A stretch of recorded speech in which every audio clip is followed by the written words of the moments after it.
untuk presentasi pada kelompok 5. Oke, Assalamualaikum warahmatullahi wabarakatuh. Selamat malam semua. Malam, Bu. Baiklah, pada hari ini kita akan menyaksikan kelompok 5 presentasi tentang struktur pasar. Ya, ada beberapa anggotanya. Dan mungkin dari tadi udah stay ya. Dan Anda semua udah stay ya.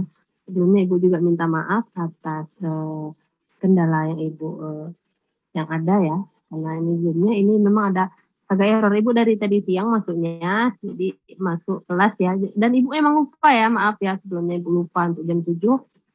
Karena Zoom Ibu emang error juga nih, jadi agak panik juga jam 7 masuk itu tadi untung Kristi tadi ngingatin ya. Terus Ibu ini masuk, oh kayak syukur aja masih jam 7 belum lewat kali lah. Jadi masih bisa lah ya untuk melaksanakan perkuliahan. Baiklah kalau gitu kita langsung aja. Nah, karena anggota kelompoknya kayaknya memang udah siap ya dari tadi. Ya Ibu serahkan kepada moderator kelompoknya. Oke, baik. Selamat malam Ibu dan teman-teman semuanya. Kami dari kelompok 5 pada malam hari ini akan mempresentasikan materi mengenai struktur pasar. Nah, sebelum masuk ke materi, perkenalkan anggota kelompok kami, yaitu saya Julia, kemudian ada teman saya Jesslyn Go, kemudian ada Stephanie Clarissa Tianda, ada Marcella Tanusa, ada Selvina Wijaya, dan juga Novianti.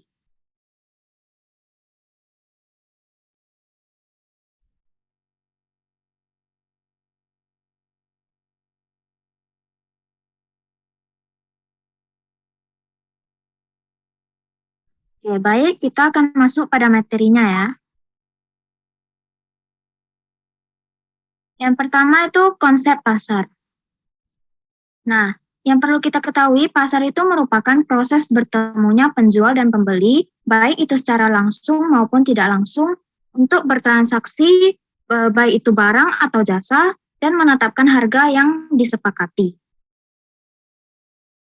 Kemudian definisi struktur pasar secara umum itu diartikan penggolongan produsen kepada beberapa bentuk pasar berdasarkan ciri-ciri seperti jenis produk yang dihasilkan, banyaknya perusahaan dalam industri, mudah tidaknya keluar atau masuk ke dalam industri, dan peranan iklan dalam kegiatan industri. Nah, pasar itu dibedakan menjadi pasar persaingan sempurna dan pasar persaingan tidak sempurna. Ya, pasar persaingan tidak sempurna ini meliputi monopoli, oligopoli, monopolistik, dan monopsoni.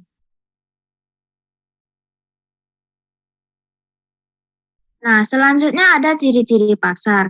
Yang pertama sudah pasti itu ada penjual dan pembeli. Dengan ada penjual dan pembeli, maka ini menjadi salah satu ciri-ciri pasar. Nah, kalau hanya ada salah satunya doang, belum tentu itu bisa disebut sebagai pasar. Kemudian yang kedua, ada jasa atau barang yang akan diperjualbelikan. Nah, transaksi antara penjual dan pembeli itu tentu karena adanya suatu objek yang baik itu berupa barang ataupun jasa yang diperjualbelikan. Nah, tanpa objek tersebut antara penjual dan pembeli itu pasti tidak akan terjadi transaksi. Kemudian selanjutnya itu ada permintaan dan penawaran. Proses penawaran ini dilakukan oleh penjual. Nah, dan proses permintaan itu dilakukan oleh pembeli, baik itu terhadap suatu objek yang berupa barang ataupun jasa. Kemudian yang ketiga, adanya interaksi antara penjual dan pembeli. Nah, interaksi antara penjual dan pembeli untuk melakukan suatu transaksi itu merupakan suatu ciri dari keberadaan pasar ini. Kemudian yang terakhir ada juga terjadi kesepakatan antara penjual dan pembeli. Yaitu ini proses akhir dari penawaran dan permintaan antara penjual dan pembeli, di mana keduanya sama-sama menyepakati melakukan jual beli dengan harga tertentu. Oke, next. Fungsi pasar. Nah, fungsi pasarnya ada 3. Yang pertama sebagai fungsi pembentukan harga, yaitu fungsi pasar sebagai tempat dalam menentukan harga atau nilai suatu barang, karena adanya interaksi atau saling tawar-menawar antara penjual dan pembeli, sehingga muncul kesepakatan harga. Kemudian yang kedua ada fungsi distribusi. Nah, yaitu fungsi pasar yang memudahkan produsen dalam mendistribusikan barangnya kepada konsumen secara langsung.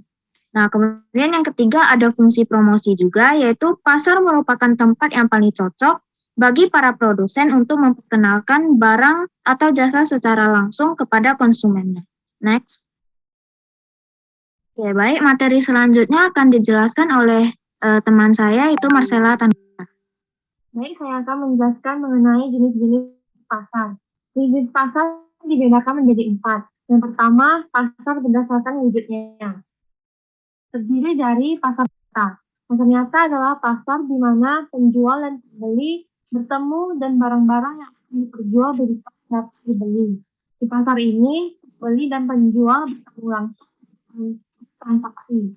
Contohnya yaitu pasar swalayan atau pasar tradisional. Yang kedua, pasar abstrak. Pasar abstrak sering disebut sebagai pasar tidak nyata.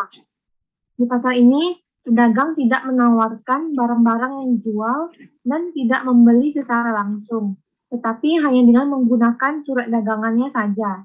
Contohnya itu pasar online, pasar modal, atau saham. Yang kedua, pasar berdasarkan waktu. Terdiri dari pasar kaget. Salah satu pasar yang muncul ketika ada sebuah keramaian atau perayaan. Contoh dari pasar kaget ini adalah saat suatu daerah merayakan ulang tahun, terdapat pasar malam. Yang kedua, pasar harian. Kegiatan pertemuan antara penjual dan pembeli yang berlangsung setiap hari. Barang-barang yang dijual adalah kebutuhan sehari-hari. Contohnya, pasar sayur mayur, pasar beras, pasar buah, dan pasar daging. Yang ketiga, pasar mingguan. Kegiatan pertemuan antara penjual dan pembeli yang terjadi seminggu sekali. Contoh pasar mingguan ini adalah pasar Kliwon, pasar Pon, pasar Wage, pasar Pahing, dan pasar Legi. Yang keempat, pasar bulanan. Salah satu pasar yang diselenggarakan satu kali dalam 1 bulan. Dan barang yang dijual biasanya tertentu. Contohnya pasar hewan. Yang terakhir, pasar tahunan. Adalah pasar yang diselenggarakan 1 kali dalam 1 tahun. Biasanya pasar ini dibuka menjelang hari-hari besar. Contohnya itu Pekan Raya Jakarta, Pasar Malam Sekaten di Surakarta dan Yogyakarta. Next. Yang ketiga, pasar berdasarkan manajemen pengelolaannya. Terdiri dari pasar tradisional, yaitu salah satu pasar yang dibangun oleh pemerintah, swasta, koperasi, maupun swadaya masyarakat. Biasanya tempat usahanya dapat berbentuk toko, kios, dan tenda yang menyediakan barang-barang konsumsi harian. Pasar ini biasanya dikelola oleh pedagang kecil, menengah, dan koperasi. Proses jual beli dapat dilakukan dengan cara tawar-menawar. Contohnya Pasar Induk Kramat Jati Jakarta Timur dan Pasar Gondang Dia di Jakarta Pusat. Yang kedua, pasar modern. Dibangun oleh pihak pemerintah, swasta, dan koperasi yang dikelola secara modern. Umumnya, pasar ini menjual barang kebutuhan sehari-hari dan modal yang dikelola pedagang jumlahnya besar. Pasar ini mengutamakan kenyamanan bagi para pembeli dan penjual. Biasanya memasang label harga pada setiap barang. Contohnya itu seperti plaza, supermarket, dan shopping center. Next.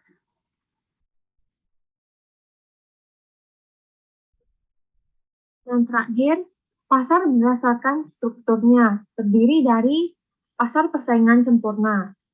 Pasar persaingan sempurna adalah sebuah jenis pasar dengan jumlah penjual dan pembeli yang sangat banyak dan produksi yang dijual bersifat homogen. Harga terbentuk melalui mekanisme pasar dan hasil interaksi antara penawaran dan permintaan, sehingga penjual dan pembeli di pasar ini tidak dapat mempengaruhi harga dan hanya berperan sebagai penerima harga. Barang dan jasa yang dijual di pasar ini bersifat homogen dan tidak dapat dibedakan. Next. Yang kedua, pasar persaingan tidak sempurna. Terdiri dari pasar monopoli, yaitu suatu bentuk pasar di mana hanya terdapat satu penjual yang menguasai pasar. Yang kedua, pasar oligopoli, yaitu pasar di mana penawaran satu jenis barang yang dikuasai oleh beberapa perusahaan. Yang ketiga, pasar persaingan monopolistik, yaitu salah satu bentuk pasar di mana terdapat banyak produsen yang menghasilkan barang serupa, tapi memiliki perbedaan pada beberapa aspek. Yang keempat, pasar monopsoni, yaitu bentuk pasar yang terlihat dari segi permintaan pembelinya. Di sini pembeli memiliki kekuatan untuk menentukan harga di mana hanya ada satu perusahaan saja. Yang terakhir, pasar oligopsoni merupakan pasar di mana barang yang dihasilkan oleh beberapa perusahaan dan banyak perusahaan yang bertindak sebagai konsumen. Contohnya itu seperti Telkom dan Indosat.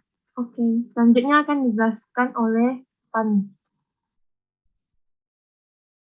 Materi yang kedua yaitu pasar persaingan sempurna. Pasar persaingan sempurna adalah pasar di mana persaingannya berada di level yang paling besar. Pasar ini dikatakan sempurna karena di dalam pasar penjual sama-sama menjual barang sejenis dan tidak ada persaingan harga di dalamnya, serta para penjual dapat bebas keluar masuk pasar karena di dalam pasar persaingan sempurna tidak ada penghalang. Secara umum, pasar persaingan sempurna diartikan sebagai struktur pasar atau industri, di mana banyak terdapat penjual dan pembeli, dan setiap penjual ataupun pembeli tidak dapat mempengaruhi keadaan di pasar. Next. Selanjutnya ada ciri-ciri pasar persaingan sempurna. Yang pertama, terdapat banyak perusahaan di pasar. Pada sifat ini meliputi dua aspek, yaitu jumlah perusahaan sangat banyak dan masing-masing perusahaan adalah relatif kecil jika dibandingkan dengan keseluruhan jumlah perusahaan yang ada di dalam pasar. Akibatnya, produksi setiap perusahaan sangat sedikit jumlahnya apabila dibandingkan dengan jumlah produksi dalam industri tersebut. Sifat ini menyebabkan suatu perusahaan tidak dapat mempengaruhi harga barang yang diperjualbelikan di pasar. Yang kedua, ada komoditas yang diperjualbelikan adalah homogen, yang artinya barang yang dihasilkan berbagai perusahaan tidak mudah untuk dibedakan. Barang yang dihasilkan adalah sama ataupun serupa. Tidak terdapat perbedaan yang nyata di antara barang-barang yang dihasilkan oleh suatu perusahaan dengan perusahaan lainnya. Yang ketiga, perusahaan adalah pengambil harga. Artinya, harga barang di pasar ditentukan oleh interaksi di antara keseluruhan produsen dan keseluruhan pembeli. Suatu perusahaan yang ada di dalam pasar tidak menentukan atau mengubah harga pasar. Apapun tindakan perusahaan dalam pasar tidak akan menimbulkan perubahan terhadap harga pasar yang berlaku. Yang keempat, pembeli mempunyai informasi yang sempurna tentang keadaan pasar. Dalam pasar, persaingan sempurna diasumsikan bahwa setiap konsumen mempunyai informasi yang sempurna tentang keadaan pasar, yaitu mereka mengetahui tingkat harga barang yang berlaku di pasar, termasuk apabila ada perusahaan yang menaikkan harga suatu barang menjadi lebih mahal dari harga yang berlaku di pasar. Sehingga tidak ada produsen yang menjual barang di atas harga pasar karena dapat berakibat ditinggalkan oleh para konsumen. Yang kelima, ada setiap perusahaan mudah keluar atau masuk industri. Produsen yang ada di dalam pasar industri tersebut dapat dengan mudah melakukan kegiatan yang diinginkannya. Contohnya, jika suatu perusahaan mengalami kerugian dan ingin meninggalkan industri ataupun pasar tersebut, pihak penjual tersebut bisa dengan bebasnya melakukan kegiatan sesuai keahliannya, dikarenakan tidak adanya larangan serta suatu paksaan. Next.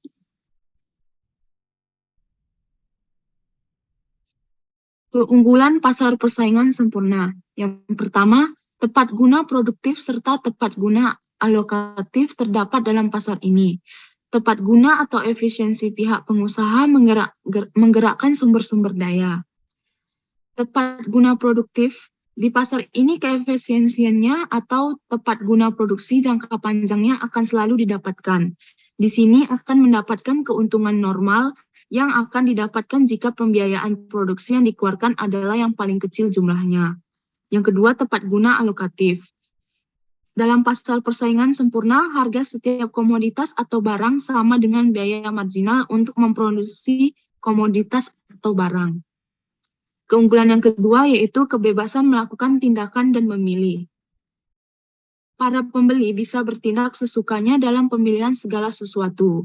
Kekuasaan untuk memutuskan besaran biaya, kuantitas, serta varian komoditas yang dihasilkan atau dibuat. Penduduk memiliki hak untuk hak penuh atau kebebasan dalam menentukan. Yang ketiga, mampu mendorong efisiensi dalam produksi. Dengan jumlah produsen dan penjual yang banyak, maka produsen akan berlomba-lomba untuk meningkatkan mutu barang yang dijualnya. Yang keempat, dalam pasar persaingan sempurna, penjual tidak perlu memasang iklan untuk promosi. Penjual tidak perlu memasang iklan untuk promosi karena produk yang ada sudah dikenal oleh banyak pembeli. Yang terakhir, tidak ada persaingan. Dalam pasar persaingan sempurna, produk yang dijual bersifat homogen atau sama, sehingga hal ini menyebabkan tidak adanya persaingan dalam pasar tersebut. Selanjutnya ada kelemahan pasar persaingan sempurna. Yang pertama, tidak mendorong kreatifan serta pembaharuan. Hal ini disebabkan kuantitas penjual yang begitu banyaknya menyebabkan segala sesuatu mudah diduplikasi dengan mudah.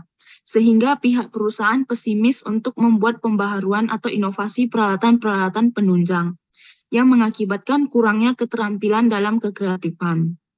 Yang kedua, timbulnya biaya kemasyarakatan. Adanya kerugian-kerugian kemasyarakatan, contohnya yaitu kotornya lingkungan sekitar disebabkan proses kegiatan yang berlangsung, menimbulkan kemacetan dan kerugian lainnya. Yang ketiga, pilihan pembeli tidak banyak variasi. Barang yang dihasilkan dalam pasar persaingan sempurna adalah sama, sehingga pembeli tidak dapat melakukan pemilihan sesuka hatinya. Yang keempat, biaya diprediksi lebih tinggi.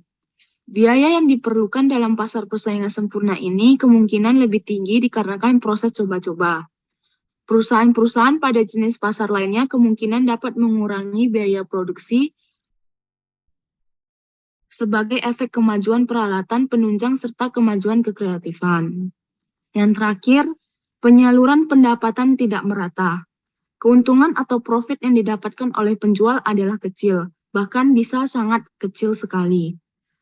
Pemodal kecil untuk mencapai posisi seperti pemodal besar sangatlah sulit, dikarenakan sisa keuntungan yang didapatkannya hanya sekali yang bisa disimpan untuk dijadikan modal tambahan. Materi selanjutnya akan dijelaskan oleh Selvina. Selanjutnya kita masuk kepada pasar monopoli. Pasar monopoli adalah suatu bentuk pasar di mana hanya terdapat satu perusahaan saja. Dan perusahaan ini menghasilkan barang yang tidak mempunyai barang pengganti yang sangat dekat. Pasar monopoli merupakan suatu pasar atau industri di mana perusahaan memiliki kontrol atas harga output mereka. Semua perusahaan di dalam monopoli sama-sama memiliki satu hal, yaitu menerapkan kekuatan pasar berupa kemampuan untuk menaikkan harga tanpa kehilangan konsumen akan produk mereka. Contohnya ada PLN, PT Pertamina, PT Kereta Api Indonesia, PT Pelayaran Nasional Indonesia, PDAM, dan Badan Urusan Logistik. Next. Selanjutnya, ciri-ciri pasar monopoli. Yang pertama, pasar monopoli adalah industri satu perusahaan. Dari definisi monopoli telah diketahui bahwa hanya ada satu perusahaan dalam industri tersebut. Dengan demikian, barang atau jasa yang dihasilkan tidak dapat dibeli dari tempat lain. Para pembeli tidak mempunyai pilihan lain jika mereka menginginkan barang tersebut, maka mereka harus membeli dari perusahaan monopoli tersebut. Yang kedua, tidak mempunyai barang pengganti yang mirip dan tidak tergantikan. Barang yang dihasilkan oleh perusahaan monopoli tidak dapat digantikan oleh barang lain. Barang tersebut merupakan satu-satunya jenis barang yang ada di pasar dan tidak terdapat barang serupa yang bisa menggantikan barang tersebut. Selanjutnya, yang ketiga, perusahaan monopoli dapat memengaruhi penentuan harga. Hal ini dikarenakan perusahaan yang ada di monopoli adalah satu-satunya yang ada di pasar tersebut, sehingga harga ditentukan secara penuh oleh penjual pasar monopoli. Yang keempat, perusahaan lain sulit masuk dalam industri. Keuntungan yang didapat perusahaan pasar monopoli tidak mendorong perusahaan lain untuk ikut dalam industri tersebut, yang disebabkan banyak hambatan yang kuat. Yang terakhir, promosi iklan kurang dibutuhkan. Perusahaan dalam pasar monopoli menjadi satu-satunya promosi di pasar. Maka secara otomatis pembeli akan membeli produknya, sehingga perusahaan sama sekali tidak membutuhkan iklan untuk promosi. Iklan yang dilakukan hanya untuk menjaga hubungan dengan masyarakat, bukan bertujuan untuk promosi. Faktor penyebab timbulnya pasar monopoli. Yang pertama, perusahaan monopoli mempunyai suatu sumber daya tertentu yang unik dan tidak dimiliki oleh perusahaan lain. Salah satu sumber penting dari adanya monopoli adalah pemilikan suatu sumber daya yang unik atau istimewa yang tidak dimiliki oleh orang atau perusahaan lain. Selanjutnya yang kedua, monopoli pada umumnya dapat menikmati skala ekonomi atau economic of scale hingga ke tingkat produksi yang sangat tinggi. Suatu perusahaan baru menikmati skala ekonomi yang maksimum apabila tingkat produksinya sangat besar jumlahnya. Pada waktu perusahaan mencapai keadaan di mana biaya produksi mencapai minimum, jumlah produksi hampir menyamai produk permintaan yang wujud di pasar. Yang ketiga, monopoli wujud dan berkembang melalui undang-undang, yaitu pemerintah memberi hak monopoli kepada perusahaan tersebut. Itu ada peraturan paten dan hak cipta. Hak cipta dan hak paten adalah suatu jaminan hukum untuk menghindari penjebakan. Agar usaha mengembangkan teknologi dengan tujuan untuk menciptakan barang baru akan memberi keuntungan kepada perusahaan. Haruslah pemerintah melarang dan menghukum kegiatan menjiplak tersebut. Yang kedua ada hak usaha eksekutif. Tanpa adanya hak eksklusif untuk berusaha sebagai perusahaan monopoli, akan timbul halangan untuk menikmati skala ekonomi secara maksimum. Oke, next.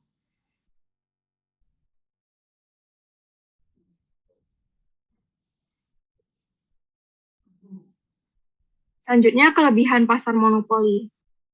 Yang pertama, perusahaan monopoli selalu berusaha melakukan pengembangan melalui research and develop untuk mengembangkan produknya secara luas dengan berbagai jenis serta mutu untuk mendapatkan laba tinggi.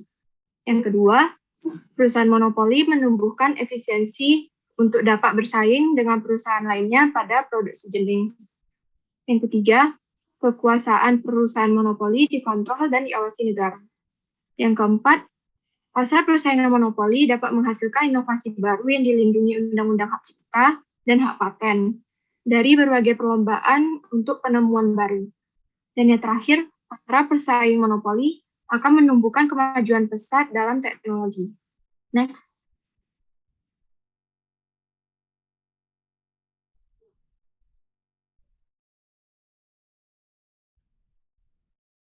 Yang terakhir itu kelemahan dari pasar monopoli. Itu ada 5. Yang pertama, monopoli berkuasa dalam penentuan jumlah produksi yang berdampak pada ketersediaan produk untuk konsumen. Yang kedua, menumbuhkan eksploitasi terhadap pemilik faktor produksi. Yang ketiga, menumbuhkan ketergantungan konsumen karena mereka tidak bisa membeli pada perusahaan lain, meski merasa dirugikan. Yang keempat, monopolis akan bebas menguasai penjualan karena perusahaan lain sudah masuk pasar. Dan yang terakhir, persaingan dapat menumbuhkan pendapatan yang tidak merata, karena keuntungan hanya pada monopolis dalam waktu jangka panjang. Oke, selanjutnya akan dilanjutkan oleh rekan saya, Jesslyn.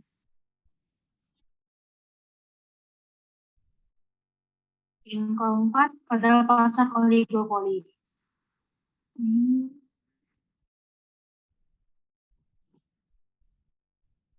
Pengertian pasar oligopoli. Pasar oligopoli merupakan suatu keadaan pasar di mana terdapat beberapa produsen atau penjual yang menguasai penawaran. Nah, dalam pasar oligopoli ini, setiap perusahaan memposisikan dirinya sebagai bagian yang terikat dengan peminat pasar. Jadi, keuntungan mereka itu didapatkan tergantung dari tindak tanduk pesaing mereka.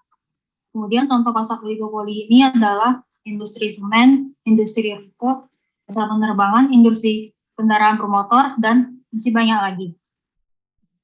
Kemudian ciri-ciri pasar oligopoli.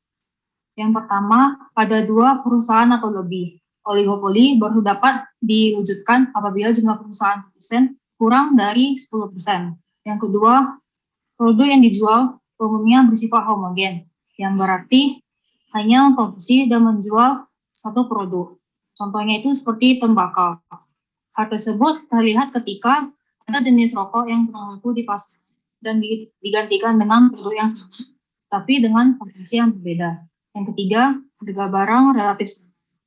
Secara umum, harga barang dan jasa di pasar oligopolistik ini tidak jauh berbeda dengan satu yang lain. Jadi kalau misalnya ada satu produsen menaikkan harga, maka produk yang lain dari produsen lain juga akan ikut naik.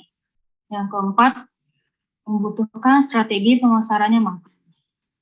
Nah, ini juga karena jumlah produsennya yang sedikit. Jadi kompetisi di pasar itu lebih ketat. Yang kelima, ada kebijakan salah satu perusahaan secara signifikan mempengaruhi produsen lainnya. Nah, di dalam pasar oligopolistik, produsen utama adalah yang membuat kebijakan.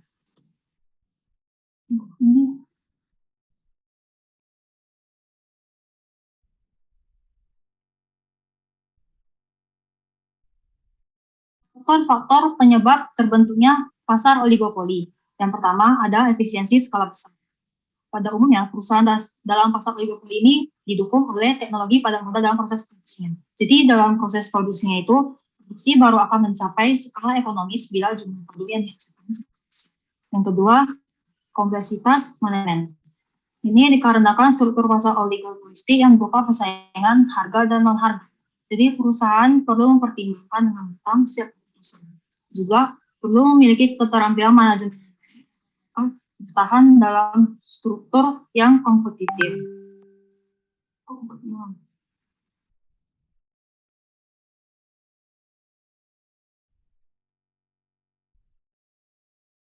Kemudian ada kelebihan pasar oligopoli.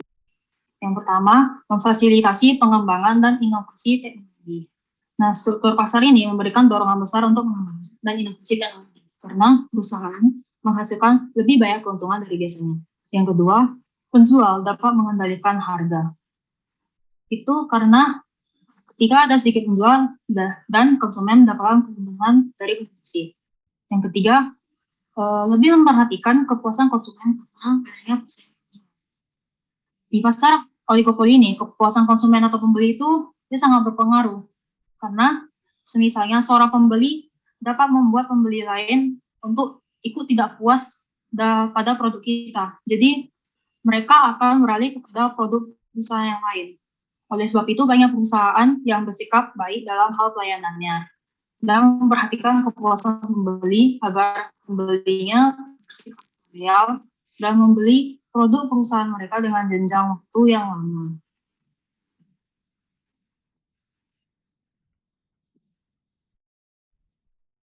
Kemudian ada kekurangan pasar oligopoli.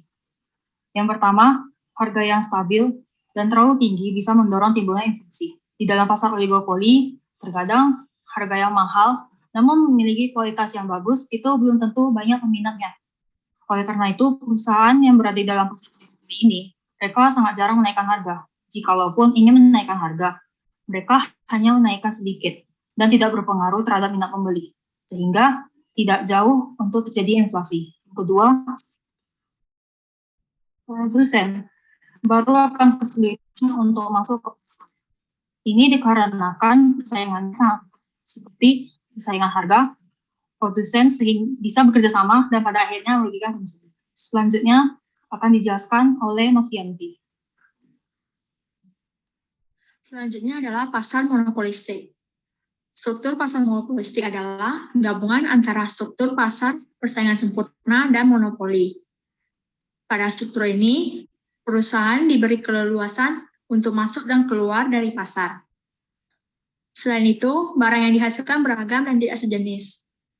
Oleh karena itu, sifat-sifat yang dimiliki oleh pasar monopoli dan pasar persaingan sempurna juga ada di dalam pasar monopolistik. Pada dasarnya, setiap produsen memiliki kemampuan yang khusus dalam menghasilkan outputnya sehingga sangat sulit untuk ditiru dan ditandingi oleh produsen lainnya. Sehingga masing-masing produsen akan mampu melakukan monopoli atas barang dan jasa yang mereka hasilkan. Secara teknis, pasar persaingan monopolistik tidak dapat didefinisikan karena masing-masing perusahaan menghasilkan barang-barang yang berbeda. Yang dapat dilakukan hanyalah mengelompokkan perusahaan-perusahaan yang menghasilkan barang-barang yang erat hubungannya dan menunjukkan sebagai satu kelompok produk. Meskipun demikian, karena pembedaan produk, kurva-kurva permintaan dan penawaran pasar tidak bisa dibentuk dan kita tidak hanya mempunyai satu harga keseimbangan, melainkan mempunyai sekelompok harga. Next, selanjutnya itu adalah ciri-ciri pasar persaingan monopolistik. Kelebihan pasar monopolistik. Kelebihannya itu dilansir dari situs resmi Kementerian Pendidikan dan Kebudayaan Republik Indonesia. Kelebihan pasar monopolistik yaitu yang pertama, memiliki banyak produsen yang memberikan keuntungan bagi konsumen untuk memilih produk yang terbaik. Yang kedua, mendorong produsen dalam berinovasi produknya. Kemudian didiferensiasi produk mendorong para konsumen menjadi selektif, sehingga membuat konsumen loyal. Yang keempat, pasar yang mudah dijumpai konsumen, karena sebagian besar menjual kebutuhan sehari-hari. Selanjutnya itu ada kekurangan pasar monopolistik. Di sini terdapat 3 kekurangan. Yang pertama, memiliki tingkat persaingan yang tinggi. Produsen yang tidak memiliki modal atau pengalaman yang cukup akan cepat tersingkir. Kemudian, dibutuhkan modal yang besar untuk masuk ke dalam pasar monopolistik, karena pemain pasar memiliki skala ekonomi yang tinggi. Yang ketiga, pasar monopolistik mendorong produsen untuk selalu berinovasi terhadap produk-produknya, sehingga meningkatkan biaya produk yang berimbas pada harga produk. Selanjutnya ada ciri-ciri dari pasar monopolistik. Yang pertama, terdapat banyak penjual. Nah, terdapat banyak penjual di sini, dia meskipun banyak, tapi tidak sebanyak di pasar persaingan sempurna. Jika dibandingkan keseluruhan pasar dengan seluruh produksinya, produksi suatu perusahaan adalah sedikit karena perusahaan dalam pasar monopolistik mempunyai ukuran yang relatif sama besarnya. Ciri-ciri yang kedua, barangnya bersifat berbeda corak. Ciri ini adalah sifat yang penting untuk membedakan di antara pasar persaingan monopolistik dan pasar persaingan sempurna. Produksi dalam persaingan pasar ini berbeda corak dan secara fisik mudah untuk dibedakan. Ciri yang ketiga, pasar memiliki sedikit kekuasaan mempengaruhi harga. Meskipun begitu, pengaruhnya relatif kecil jika dibandingkan dengan pasar oligopoli ataupun pasar monopoli. Kekuatan mempengaruhi harga oleh perusahaan monopolistik bersumber dari sifat barang yang dihasilkan, yaitu bersifat berbeda corak. Perbedaan ini yang membuat pembeli bersifat memilih, yaitu lebih menyukai barang suatu perusahaan atau perusahaan lainnya. Maka jika suatu perusahaan menaikkan harga barangnya, ia masih bisa menarik pembeli meskipun jumlah pembelinya tidak sebanyak sebelumnya. Sebaliknya, apabila perusahaan menurunkan harga, tidaklah mudah menjual semua barang yang diproduksinya. Ciri yang selanjutnya relatif mudah untuk masuk ke dalam industri atau pasar. Masuk ke dalam pasar persaingan monopolistik tidak sesulit masuk ke pasar monopoli dan oligopoli, tetapi tidak segampang untuk masuk ke pasar persaingan sempurna. Karena modal yang diperlukan relatif besar jika dibandingkan dengan pasar persaingan sempurna, dan juga harus menghasilkan produk yang berbeda dengan barang yang telah ada di pasar. Dan ciri yang terakhir, sangat aktifnya persaingan promosi penjualan. Harga tidak menjadi penentu besarnya pasar. Suatu perusahaan mungkin menjual suatu produknya dengan harga yang cukup tinggi, tetapi masih bisa menarik banyak pelanggan untuk membeli produknya. Sebaliknya, suatu perusahaan mungkin menjual produknya dengan harga yang murah, tetapi tidak bisa menarik pelanggan. Oleh karena itu, untuk menarik pelanggan, perusahaan harus selalu aktif untuk melakukan promosi, memperbaiki pelayanan, mengembangkan desain produk, dan mutu suatu produk. Ayo waktunya. Baik, sekian presentasi dari kelompok kami. Untuk sesi tanya jawabnya kita lanjutkan di WA aja, Bu. Oke, WA saja. Ibu. terima kasih kembali kepada kelompok 5 atas presentasinya malam ini. Ya, ini waktu hanya beberapa detik lagi, ya pas ini waktunya ya. Iya. Baiklah, itu pertanyaan kita bahas di WhatsApp aja. Oke, kita akhiri. Assalamualaikum warahmatullahi wabarakatuh. Selamat malam. Selamat malam, Bu. Terima kasih. Selamat malam, Bu. Tempat Ibu hujan?